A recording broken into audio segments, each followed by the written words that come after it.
शिक्षा मनोविज्ञान। शिक्षा संस्कृत भाषा के शिक्ष नामक धातु से बना है, जिसका अर्थ है सीखने सिखाने की प्रक्रिया। अर्थात हम कह सकते हैं कि शिक्षा एक ऐसी प्रक्रिया है जो हमें सीखने और सिखाने दोनों का मौका देती है। विद्या एक ऐसी है जो संस्कारिक जीवन से मुक्ति दिलाए। विद्या का अर्थ यह होता है कि जो हम लोग को सांसारिक जीवन से मुक्ति दिला सके। ज्ञान जो मोह माया से मुक्ति दिला दे उसको हम लोग ज्ञान बोलते हैं। गांधी जी के अनुसार शिक्षा से मेरा मतलब बच्चों के सर्वांगीण विकास करना है। इसका अर्थ हम लोग कह सकते हैं कि हमारे सामाजिक, शारीरिक, मानसिक, भावात्मक, नैतिक और आध्यात्मिक चारित्रिक सभी पक्षों का विकास ही शिक्षा है। स्वामी विवेकानंद के अनुसार मनुष्य के अंदर निहित ऊर्जा को बाहर निकालना ही शिक्षा है, खुद की खुद से पहचान करवाना। शिक्षा का मतलब मनुष्य के व्यवहार में परिवर्तन लाना, इंसान को इंसान बनाने की प्रक्रिया है।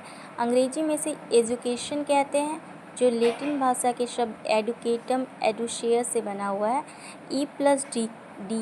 ड्यूको ई का अर्थ होता है अंदर से और ड्यूको का अर्थ होता है बाहर निकालना। अर्थात हम कह सकते हैं कि अपने अंदर छिपे ज्ञान को बाहर निकालना। साइकोलॉजी ग्रीक भाषा के साइकी प्लस लॉगस से बना हुआ है। साइकी का अर्थ होता है आत्मा और लोगस का अर्थ होता है द स्टडी, अर्थात अध्ययन करना, ऐसा विषय क्षेत्र जिसमें आत्मा का अध्ययन किया जाता है।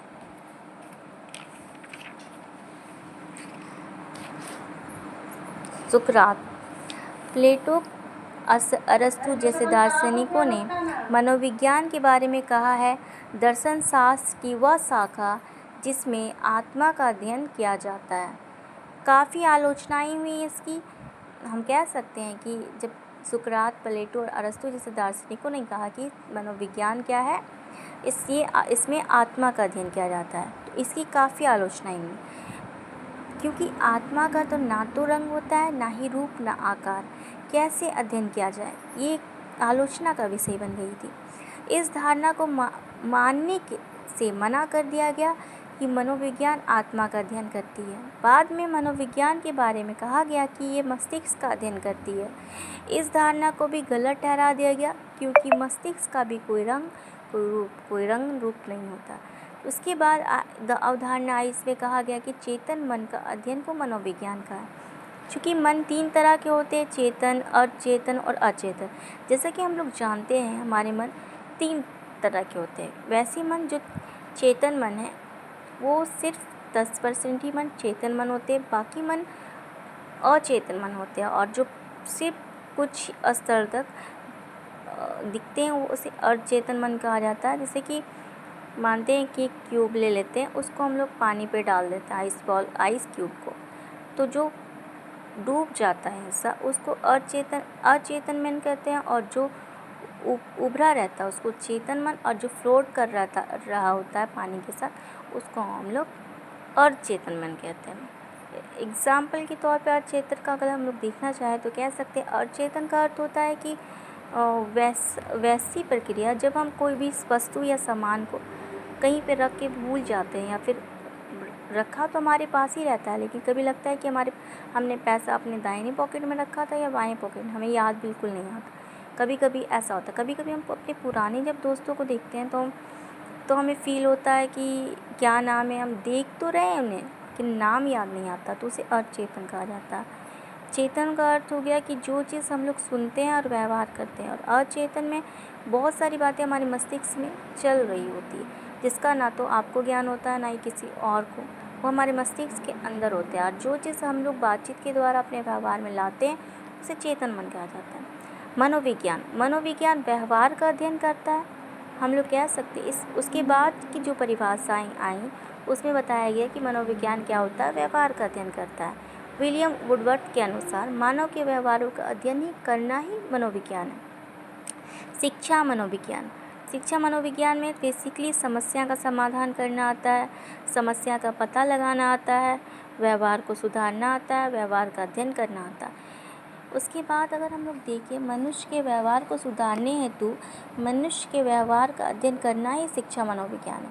शिक्षा मनोविज्ञान की परिभाषा को बताते हुए कहना चाहूँगी कि मनुष्य के व्यवहार को सुधारने हेतु जो मनुष्य के व्यवहार का अध्ययन किया जाता है उसी को हम लोग शिक्षा मनोविज्ञान कहते हैं।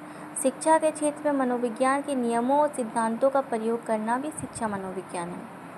शिक्षा मनोविज्ञान का स्कोप के बारे में हम बात करें तो उसका दायरा, इसके आप देख सकते हैं कि दायरा में क्या क्या है।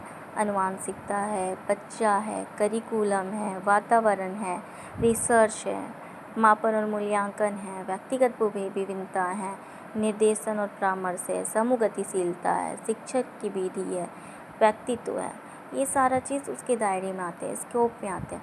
जैसे कि हम कहते हैं शिक्षा मनोविज्ञान अगर की जानकारी अगर एक टीचर को होती है तो इन सारे पॉइंट्स को आप अच्छे से डील कर पाएंगे। जैसे कि अनुवांशिकता, जिस माता पिता के बच्चे में अनुवांशिकता, जैसे कि माता पिता अगर बहुत ज़्यादा बुद्धिमान है तो उसका बच्चा भी जाहिर सी बात है बुद्धिमान होगा। कई बार ऐसा नहीं होता है, लेकिन अक्सर जो टैलेंटेड पेरेंट्स रहते हैं तो उनकी अनुवांशिकता भी अच्छी होती है। इसलिए अगर शिक्षा मनोविज्ञान का अध्ययन कोई टीचर किया रहता है तो उसको पता चल जाता है कि उसके जो बच्चा पढ़ रहा है उसकी अनुवांशिकता क्या है और वो किस हिसाब से सीखेगा, उसकी बुद्धि क्या है, उसके बारे में भी पता चलता है।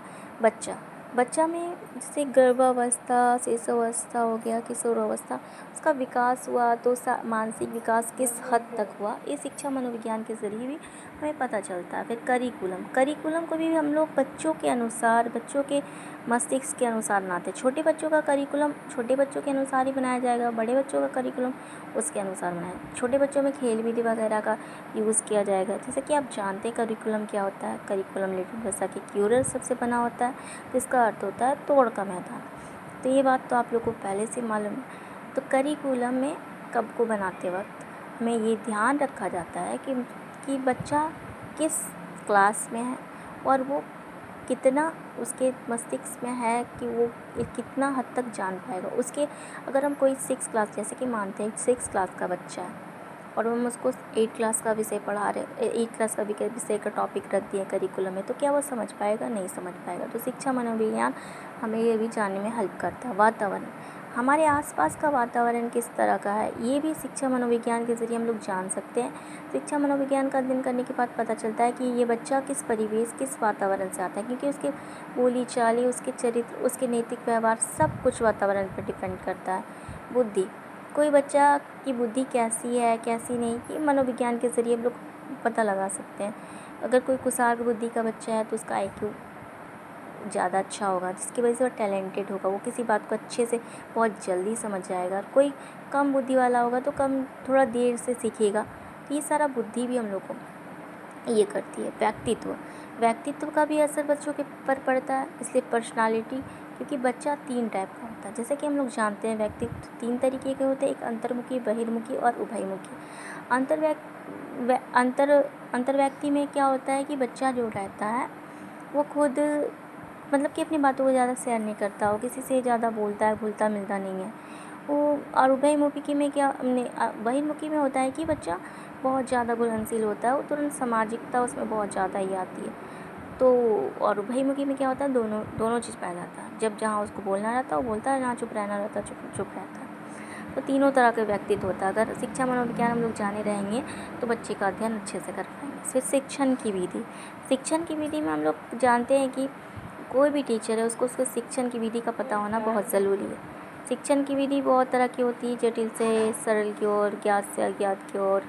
फिर आप व्यक्तिगत विभिन्नता का भी इसमें ध्यान रख सकते हैं। फिर सूक्ष्म से स्थूल से सूक्ष्म की ओर बहुत सारी ऐसी विधियाँ हैं जिसका पता लगा के हम बच्चे को उसकी क्लास में मदद कर सकते हैं, हेल्प कर सकते हैं। तो एक टीचर को उसके शिक्षक की विधि की जानकारी होना भी बहुत ज़रूरी है। समूह गतिशीलता, जैसे कि आप जानते हैं ग्रुप डायनेमिक्स इसको कहा जाता है। ग्रुप डायनेमिक्स का अर्थ होता है समूह गतिशील, मतलब कि एक बच्चा, कोई भी इंसान वो समूह में रह के बहुत जल्दी सीखता है। और समूह गतिशीलता में ये बताता है हमें कि कौन सा कार्य किस लेवल तक, किस हिसाब से, किस दायरे से किया गया है। ये समूह गतिशीलता के बारे में हमें ये, अगर हम लोग इसका जानकारी रहेगा तो समूह गतिशीलता के द्वारा भी बच्चे अच्छे से सीखते हैं। समूह में रह के ज़्यादा जल्दी सीखते हैं कोई भी चीज़ को। निर्देशन और परामर्श, कई बार अगर हम लोग शिक्षा मनोविज्ञान की जानकारी नहीं रहने पे अच्छे से गाइडेंस नहीं कर पाते, निर्देशन नहीं कर पाते, तो जब हमें शिक्षा मनोविज्ञान की जानकारी होगी कि बच्चा, जैसे कि कोई बच्चा मैथ्स में बहुत अच्छा है तो हम उसे गाइडेंस कर सकते हैं कि तुम आईआईटी वगैरह का क्षेत्र चुनो, तुम्हारे लिए बेहतर होगा। अगर मेडिकल किसी का मतलब कि बायो बहुत अच्छा होगा, उसे इंटरेस्ट है, फिर ये भी चीज़ देखा जाता है कि बच्चे को इंटरेस्ट किस चीज़ में है, तो हम लोग उसे गाइडेंस कर सकते हैं, देखो बाबू तुम्हारा ये सब्जेक्ट बेहतर है, तुम इसमें बेहतर कर सकते हो। फिर व्यक्तिगत विभिन्नता के आधार पर हम लोग बता सकते हैं किसी बच्चों को कि जैसे कि जान पाएंगे कि हर बच्चा अलग लेवल पे, मतलब कि छोटा बच्चा कोई भी चीज़ को जल्दी सीखता है, भाषा वगैरह का विकास उसमें ज़्यादा जल्दी होता है। व्यक्तिगत विभिन्नता में क्लास में बहुत तरह के बच्चे होते हैं, कोई ज़्यादा जल्दी समझने वाले, कोई देर से समझने वाले। तो व्यक्तिगत विभिन्नता का ज्ञान होने से क्या होता है कि हम लोग किसी बच्चे को समझ पाएंगे, फिर उसे उसी हिसाब से समझा पाएंगे। मापन और मूल्यांकन जैसे कि आप लोग जानते हैं, मापन का अर्थ होता है कि कोई भी अंक वगैरह जिसको हम लोग मापते हैं और मेज़र करके लिख देते हैं, बैठा देते हैं, तो उसको मापन करते हैं। मूल्यांकन एक बहुत बड़ी प्रक्रिया होती है और इसमें ओवरऑल पूरा देखा जाता है, जैसे कि आपने पूरे क्लास के अंत में आपका खेल कूद से लेके हर कुछ मूल्यांकन में सब कुछ आ जाता है। फिर रिसर्च के द्वारा भी अच्छी जानकारी हम लोग को मिलती है। Thank you.